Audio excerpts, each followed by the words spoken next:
IFM Foreign News.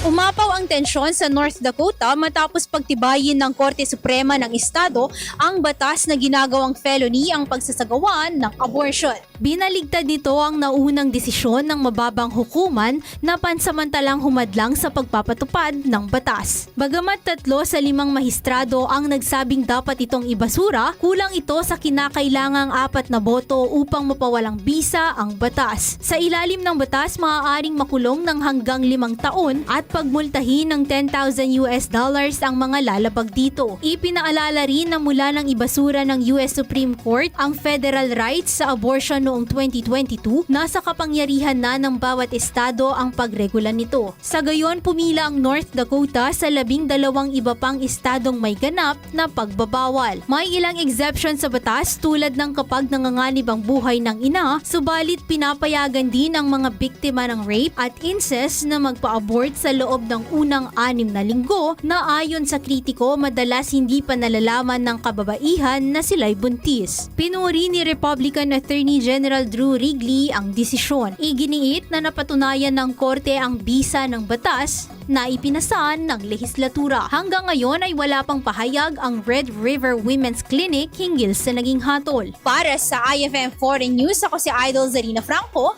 Idol! IFM News.